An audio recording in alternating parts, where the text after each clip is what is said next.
Hey guys, I'm John Carrick, author of Legacy of a Mad Scientist and The Legend of Ashley Fox. Today we have World Fantasy Tarot card, the Ghoul, Four of Cups. These cups ones are obviously all water. He's in a swamp. I don't know if you can see this very well. Just in case you can't, I will take a photo of it and post it later.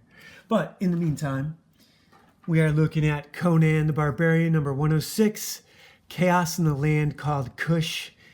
It's a decent cover. Tells you pretty much what's going on. And actually, this is a scene right in the comic. So Conan is on his way heading north with a Stygian horse helmet and shield. It's good art. John Buscema, Roy Thomas. Adapted from a story by L. Sprague de Camp and Lynn Carter. Not insignificant. The art is amazing as always. They even make purple horses look regular. And let's see if this hair, Conan's hair, is blue-black. Always blue-black.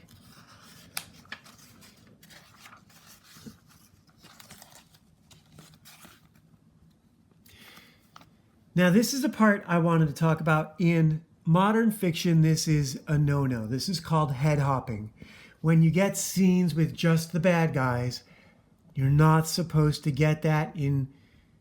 Now, look, TV, movies, maybe they're different than novels. But imagine a novel where the hero is in every scene. Not a novel, but a movie or a TV show where the hero is in every scene. I can't name one off the top of my head. Lawrence of Arabia was like that. I think T.E. Lawrence is in every scene. Now, he wrote that, and that would have been the rules of how to write. They did have some scenes with Alec Guinness as Prince Faisal and the other commanders. They did have a few, but not many. Not many. So this is the same sort of thing. We get a lot of scenes in this issue without Conan. We get a lot of scenes in general in Conan the Barbarian without Conan.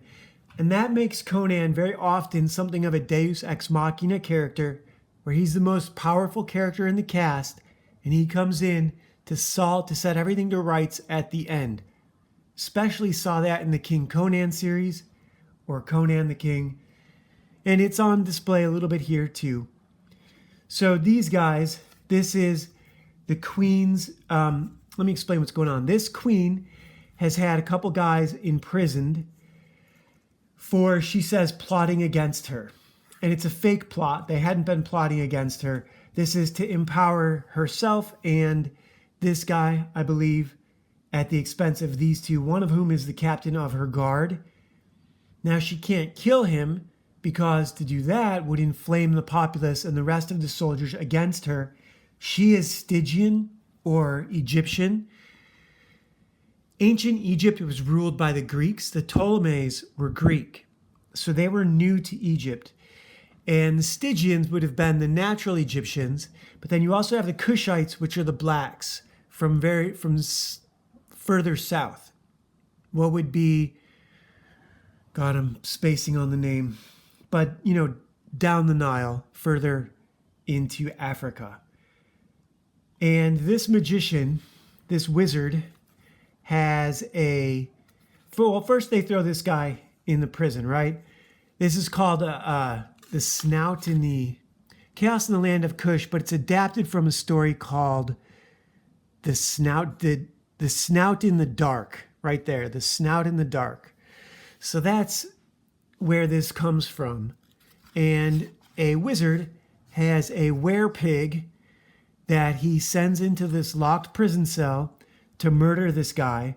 Now, apparently his throat has been torn out and his head has been crushed, but that's not what we see. And then the wizard teleports the demon out of there again. So now the next scene, continued after the second page. There's just one page. The next scene is the captain of the guards, the captain of the prison, that was the captain of the royal guard, running up to the wizard, who's an Egyptian or Stygian. This is a Kushite. So this is the Kushites versus the ruling Stygians, right? And they're trying to keep the native populace of blacks under their Stygian control. This wizard is the one who just sent the pig monster to murder that guy. This guy is now being, as commander of the guard, he's being commanded to run back and slay the door guards before they can spread this story. There's a lot of moving parts in this one. You can't do this with just Conan. All the work, all the clockwork is behind the scenes here. And this is relatively behind the scenes. This is not Conan's center stage, right? Usually they would do this with some villain doing exposition to Conan while he's got him as a prisoner. So now he sends him back to kill those guys. This is the wizard who actually controls the demon. This is the guy who controls the wizard. There's, like I said, a lot of moving parts. This guy controls the demon.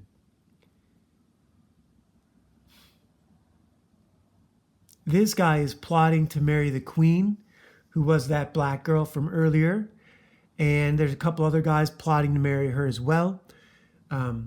This community, throughout this exposition, it's explained they don't go for female rulers, generally. So her time is limited to find a consort. Rom, Space Knight.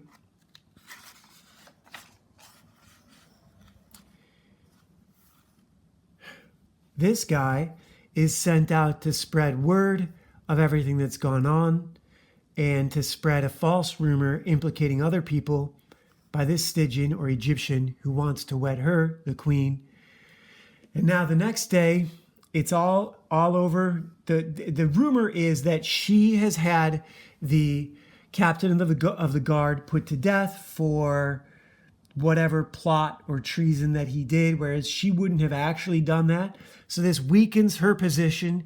She now needs his help to calm the populace.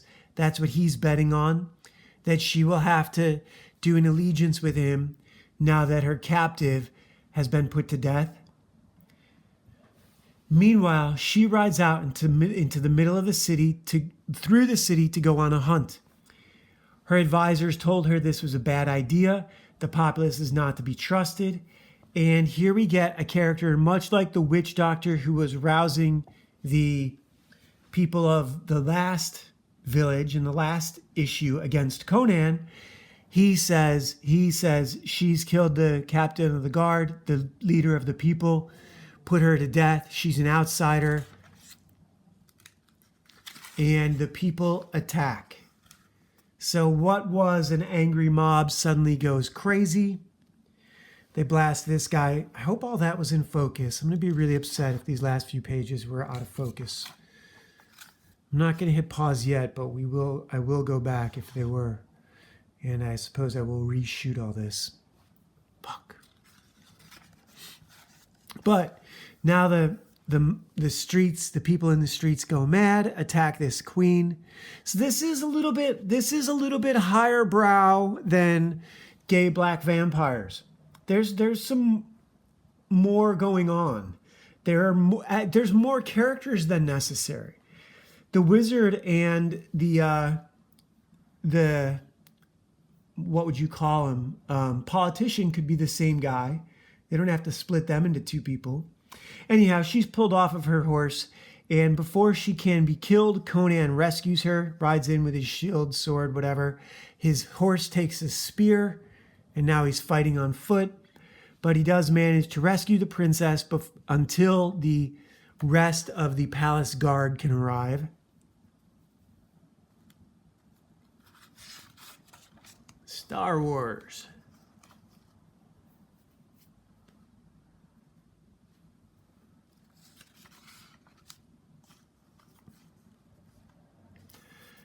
And of course, she is grateful. However, her palace guard was late, and she has the leader, the commander of the palace guard, murdered on the spot, and offers Conan the job. Conan will do it. He's not afraid. He explains he's just passing through. He doesn't have any money, etc., etc. He tells her that, she's like, you're wearing a Stygian helmet, and that's a Stygian shield. He's like, yeah, I had to kill this poor fool to get them. And the horse.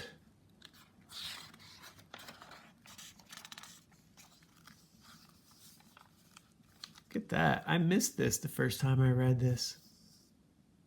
I think I saw this ad and I just grabbed both pages and flipped past. This is a good ad. That's a good ad. And I suppose this is a good ad too for toys, you know. This is awesome that this is a kid's comic and we're dealing with this level of mature themes, because you know what? You don't even get this level of mature themes on television these days. These days, television has been so dumbed down for the guests in white culture, Latinos and blacks who can't keep up with white fiction, which is a level above. Yeah, you know, those true facts make me racist, so be it.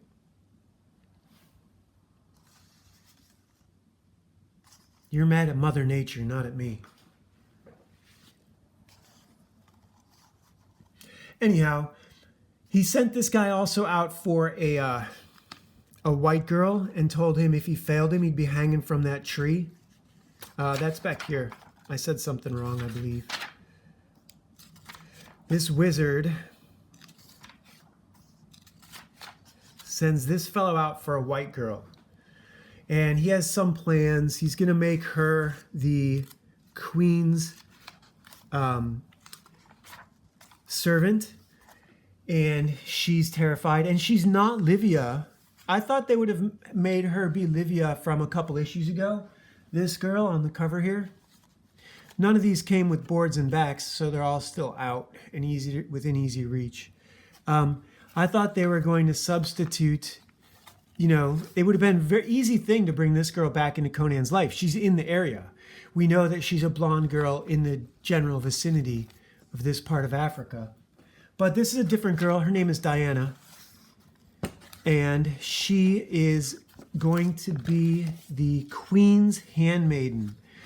And this guy explains to her that just to make sure you're suitably afraid of me and not of the queen, let me introduce you to my werehog that I keep behind in this crystal cave in the basement. And she is so terrified she faints, and he has to carry her out. There's a lot going on in this comic. This is a level up. The levels of threats, the levels of manipulation. This is manipulation on the scale usually reserved for Dynasty and Falcon Crest and those sort of soap operas. So here she is, the lady in red. She is the queen's new handmaiden. They spend a whole page delivering her to the queen, who immediately sees her as a traitor, as suspect, and not to be trusted. If you're a gift from Toothmedes, who is the guy who sent her over, then I'm going to whip you until you die, and you're going to tell me everything. So that's, you know, ooh, that's not fun.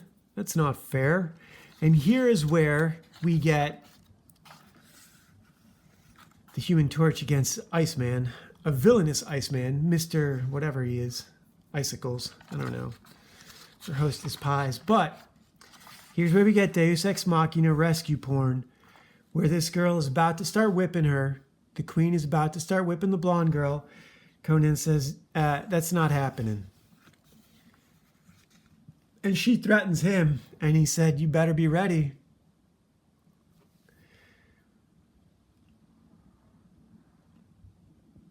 Next, the Day of the Demon. So yeah, this is a good Conan comic. This is a good Conan comic. This is the way it's supposed to be. Savages against civilization. This is a trashed version, but these are readers, and this still has value. This has more value than something in a box that never gets looked at.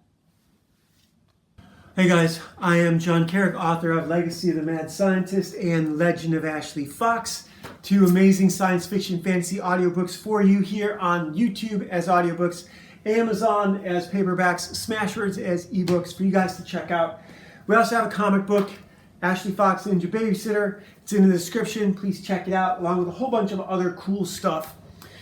And today's conflicted card, I had said that yesterday's conflicted card was the 5 of Hearts, but as you can see, that 5 is kind of half gone. And this one's the first one I came across with real typos. So I'm going to read this to you guys while I hold it out here. Really quick, it says, Nelson's, should be Nelson's group, had survived several encounters with death, largely due to the group of people he belonged to.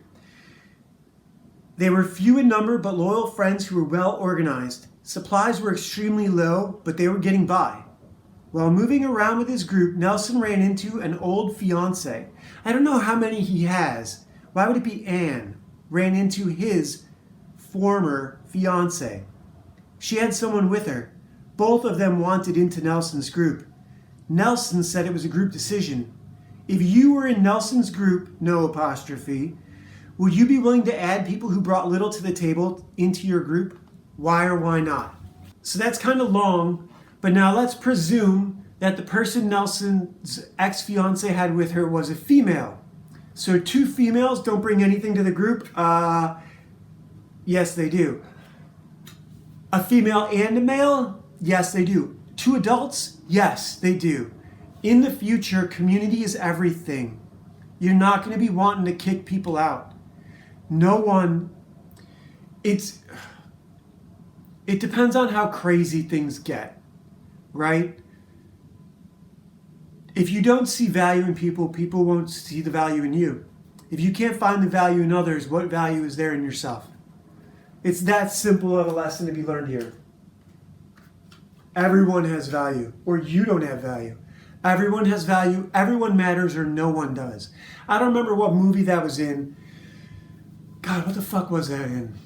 I don't know, something I saw recently. Everyone matters or no one does. And yeah, landscaping guys are getting closer, and I got a huge chapter done today, another 1,800 words, so I'm really happy. I have to do a leg workout. I'm gonna draw. I'm doing good. I hope you guys are doing good. I don't know what there is to talk about in the world of politics and all that drama. I don't want anything to do with it. See you tomorrow.